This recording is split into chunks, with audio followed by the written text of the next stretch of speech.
ಗೃಹಲಕ್ಷ್ಮಿ 6ನೇ ಕಂತು ಹಣಕ್ಕೆ ವೆಯ್ಟ್ ಮಾಡ್ತಿದ್ರಾ? ಆದರೆ ಇಲ್ಲೊಂದು ಬಿಗ್ ಟ್ವಿಸ್ಟ್ನ ತಂದಿದ್ದಾರೆ ಲಕ್ಷ್ಮಿ ಹೆಬ್ಬಾಳ್ಕರ್ ಅವರು. ಇಂಥವ್ರಿಗೆ ಯಾವುದೇ ಕಾರಣಕ್ಕೂ ಕೂಡ 26,000 ಜನ ಮಹಿಳೆಯರಿಗೆ 6ನೇ ಕಂತಿನ ಹಣ ಬರ್ತಾ ಇಲ್ಲ, ಮತ್ತು 7ನೇ ಕಂತಿನ ಹಣನೂ ಕೂಡ ಬರೋದಿಲ್ಲ. ಏನಕ್ಕೆ ಬರಲ್ಲ, ಏನು ಸಮಸ್ಯೆ ಆಗಿದೆ, ಯಾರ್ಯಾರಿಗೆ ಬರಲ್ಲ ಎಲ್ಲನೂ ಕೂಡ ಈ ಒಂದು ವಿಡಿಯೋದಲ್ಲಿ ತಿಳಿಸ್ಕೊಡ್ತೀನಿ. ವಿಡಿಯೋನ ಕಂಪ್ಲೀಟಾಗಿ ನೋಡಿ. ಅದಕ್ಕಿಂತ ಮುಂಚೆ ಯಾರು ಚಾನಲ್ ಸಬ್ಸ್ಕ್ರೈಬ್ ಮಾಡ್ಕೊಂಡಿರಲ್ಲ, ಪ್ರತಿಯೊಬ್ಬರು ಕೂಡ ಸಬ್ಸ್ಕ್ರೈಬ್ ಮಾಡ್ಕೊಳ್ಳಿ. ಹಾಗೆ ಪ್ರತಿಯೊಬ್ಬರು ಕೂಡ ವಿಡಿಯೋಗೆ ಒಂದೇ ಒಂದು ಲೈಕ್ ಕೊಟ್ಬಿಟ್ಟು ವಿಡಿಯೋ ನೋಡೋಕ್ಕೆ ಸ್ಟಾರ್ಟ್ ಮಾಡಿ. ಇಲ್ಲಿ ನಿಮಗೆ ಹಣ ಬರುತ್ತಾ, ನಿಮಗೂ ಕೂಡ ಬರಲ್ವಾ ಅದನ್ನ ತಿಳ್ಕೊಬೇಕಂದ್ರೆ ವಿಡಿಯೋನ ಮಧ್ಯೆ ಓಡಿಸೋಣ, ಕಂಪ್ಲೀಟಾಗಿ ನೋಡಿ. ಈ ಒಂದು ಮಾಹಿತಿನ ಖುದ್ದಾಗಿ ಲಕ್ಷ್ಮಿ ಹೆಬ್ಬಾಳ್ಕರ್ ಅವರೇ ತಿಳಿಸ್ಕೊಟ್ಟಿದ್ದಾರೆ, ಒಂದು ಗೃಹಲಕ್ಷ್ಮಿ ಯೋಜನೆದು ಹಣದ ಬಗ್ಗೆ. ಇಲ್ಲಿ ನೀವೆಲ್ಲರೂ ಕೂಡ 6ನೇ ಕಂತಿನ ಹಣಕ್ಕೆ ವೆಯ್ಟ್ ಮಾಡ್ತಿದ್ರಿ, ಆದರೆ 6ನೇ ಕಂತಿನ ಹಣ ಬಿಡುಗಡೆ ಆಗೋಕ್ಕಿಂತ ಮುಂಚೆನೇ ಲಕ್ಷ್ಮಿ ಹೆಬ್ಬಾಳ್ಕರ್ ಅವರು ಒಂದು ಅನೌನ್ಸ್ಮೆಂಟ್ನ ಮಾಡಿದ್ದಾರೆ. ಇಲ್ಲಿ ಈ ಒಂದು ಅನೌನ್ಸ್ಮೆಂಟಲ್ಲಿ ಅವರು ಕ್ಲಿಯರಾಗಿ ಹೇಳಿದ್ದಾರೆ, 25ರಿಂದ 26,000 ಜನ ಮಹಿಳೆಯರಿಗೆ ಗೃಹಲಕ್ಷ್ಮಿ ಯೋಜನೆದು 6ನೇ ಕಂತಿನ ಹಣ ಬರಲ್ಲ, ಮತ್ತು 7ನೇ ಕಂತಿನ ಹಣನೂ ಕೂಡ ಬರೋಕ್ಕೆ ಹೋಗಲ್ಲ ಅಂತಲೂ ಕೂಡ ಹೇಳಿದ್ದಾರೆ. ಇಲ್ಲಿ ನಿಮ್ಗೆಲ್ಲರಿಗೂ ಕೂಡ ಗೊತ್ತಿರ್ಬೋದು, ಗೃಹಲಕ್ಷ್ಮಿ ಯೋಜನೆಗೆ ನೀವೆಲ್ಲರೂ ಕೂಡ ಅರ್ಜಿ ಸಲ್ಲಿಸಿದ್ದೀರಾ, ಆದರೆ ಹಣ ಮಾತ್ರ ಕೆಲವ್ರಿಗೆ ಬರ್ತಿದೆ, ಕೆಲವ್ರಿಗೆ ಬರ್ತಾ ಇಲ್ಲ, ಮತ್ತು ಕೆಲವ್ರಿಗೆ ಹಣ ಬರುತ್ತೆ 1-2 ತಿಂಗಳು ಬರಲ್ಲ. ಈ ರೀತಿ ಸಾಕಷ್ಟು ಸಮಸ್ಯೆಗಳು ಕೂಡ ಆಗ್ತಾನೇ ಇದೆ.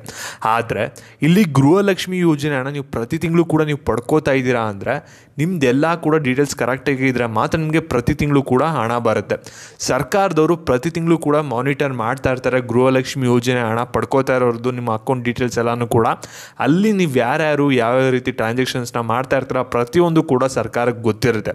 ಇಲ್ಲಿ ಸರ್ಕಾರದವರು ಒಂದು ಮಾಹಿತಿ ಬಿಟ್ಕೊಟ್ಟಿರೋದೇನೆಂದರೆ, ಇಲ್ಲಿ ಸಾಕಷ್ಟು ಜನ ಫೇಕ್ ಅಪ್ಲಿಕೇಶನ್ಸ್ನ ಗೃಹಲಕ್ಷ್ಮಿ ಯೋಜನೆ ಅಡಿಯಲ್ಲಿ ಹಾಕಿದ್ದಾರೆ ಅಂತ. ಇಲ್ಲಿ ಫೇಕ್ ಅಪ್ಲಿಕೇಶನ್ಸು ಹಾಕೋಕ್ಕೆ ಅಲೋ ಇಲ್ಲ. ಫೇಕ್ ಅಪ್ಲಿಕೇಶನ್ ಹಾಕಿರೋರು ಆಗಲಿ ಎಷ್ಟೊಂದು ಜನ 80,000ಕ್ಕೂ ಹೆಚ್ಚು ಜನ ಗೃಹಲಕ್ಷ್ಮಿ ಯೋಜನೆ ಅಡಿ 2,000 ರೂಪಾಯಿನ ಪಡ್ಕೋತಾ ಇದ್ದಾರೆ.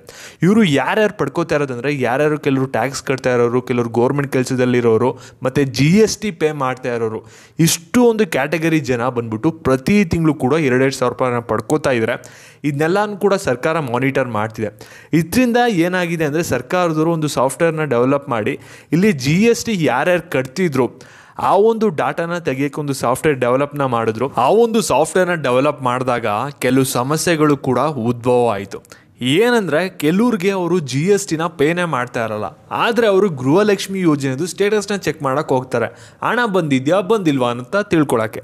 ಆವಾಗ ಏನಾಗ್ತಿದೆ ಅಂದರೆ, ಸರ್ಕಾರದವರು ಈ ಒಂದು ಸಾಫ್ಟ್ವೇರಲ್ಲಿ ಎರರ್ ಇರೋದ್ರಿಂದ ಅವ್ರಿಗೂ ಕೂಡ ತೋರಿಸಿದೆ you are a GST payer ಅಂತ. GST ಪೇಯರ್ ಅಂತ ಬಂತು ಅಂದರೆ ಮುಗೀತು ಗೃಹಲಕ್ಷ್ಮಿ ಯೋಜನೆ ಹಣ ಕತೆ. ನಿಮಗೆ ಗೃಹಲಕ್ಷ್ಮಿ ಯೋಜನೆ ಹಣನೂ ಕೂಡ ಬರಲ್ಲ, ಪೆಂಡಿಂಗ್ ಹಣನೂ ಕೂಡ ಬರಲ್ಲ, ಮುಂದೆ ಬರಬೇಕಾಗಿದ್ದ ಹಣನೂ ಕೂಡ ಬರಲ್ಲ. ಅದರಿಂದ ಸರ್ಕಾರದವರು ಇವಾಗ ಎರರ್ ಏನಾಗಿದೆ ಅನ್ನೋದನ್ನ ಫೈಂಡ್ ಔಟ್ ಮಾಡಿಕೊಂಡ್ರು. ಯಾಕೆಂದರೆ ಸಾಕಷ್ಟು ಜನ ರಿಪೋರ್ಟ್ ಮಾಡೋಕ್ಕೆ ಸ್ಟಾರ್ಟ್ ಮಾಡಿದ್ರು, ನಮಗೆ GSTನೇ ಪೇ ಮಾಡ್ತಾಯಿಲ್ಲ, ನಮ್ಗೆ ಯಾಕೆ ಈ ರೀತಿ ತೋರಿಸ್ತಾ ಇದ್ದೀರಾ ಅಂತ. ಆಗ ಸರ್ಕಾರ ಗಮನಕ್ಕೆ ಬಂದಿದೆ ಇವಾಗ ಯಾರ್ಯಾರಿಗೆ GST ಪೇಯರ್ ಅಂತ ಬರ್ತಿದೆಯಲ್ಲ, 25ರಿಂದ 26,000 ಜನರಿಗೆ ಯಾರಿಗೂ ಕೂಡ ಗೃಹಲಕ್ಷ್ಮಿ ಯೋಜನೆದು ಹಣ ಬರಲ್ಲ. 6ನೇ ಕಂತಿನ ಹಣನೂ ಕೂಡ ಬರಲ್ಲ, 7ನೇ ಕಂತಿನ ಹಣನೂ ಕೂಡ ಬರಲ್ಲ. ಆ ಒಂದು ಎರರ್ ಸಾಲ್ವ್ ಆದಮೇಲೆ ಮಾತ್ರ ನಿಮಗೆ ಆ ಒಂದು ಪೆಂಡಿಂಗ್ ಹಣ ಎಲ್ಲ ಸೇರಿಸಿ ನಿಮಗೆ ಹಣನ ಹಾಕ್ಕೊಡ್ತಾರೆ. ಅದಕ್ಕೋಸ್ಕರ ನೀವು ಪ್ರತಿಯೊಬ್ಬರು ಕೂಡ ಇವಾಗ ಗೃಹಲಕ್ಷ್ಮಿ ಯೋಜನೆದು ಸ್ಟೇಟಸ್ನ ಚೆಕ್ ಮಾಡ್ಕೊಳ್ಳಿ, ನಿಮ್ಮದು ಯಾವ ರೀತಿ ತೋರಿಸಿದೆ ನನ್ನ ಕಮೆಂಟ್ ಸೆಕ್ಷನಲ್ಲಿ ನಿಮಗೆ ವಿಡಿಯೋ ಲಿಂಕ್ ಕೊಟ್ಟಿರ್ತೀನಿ, ಯಾವ ರೀತಿ ಚೆಕ್ ಮಾಡೋದನ್ನು ಬೇಕಾದ್ರೆ ಕ್ಲಿಕ್ ಮಾಡಿ ನೋಡ್ಕೊಳ್ಳಿ ನಿಮ್ಗೆ ಗೊತ್ತಿಲ್ಲ ಅಂದರೆ. ಮತ್ತು ಈ ಒಂದು ವಿಡಿಯೋ ಇಂಪಾರ್ಟೆಂಟ್ ಆಗಿರೋದ್ರಿಂದ ನಿಮಗೆ ಗೃಹಲಕ್ಷ್ಮಿ ಯೋಜನೆ ಹಣ ಯಾರ್ಯಾರು ಪಡ್ಕೋತಾ ಇರ್ತಾರೆ ಎಲ್ಲರಿಗೂ ಕೂಡ ಶೇರ್ ಮಾಡಿ, ಮತ್ತು ಇದೇ ರೀತಿ ಅಪ್ಡೇಟ್ಸ್ಗಾಗಿ ಸಬ್ಸ್ಕ್ರೈಬ್ ಮಾಡಿ.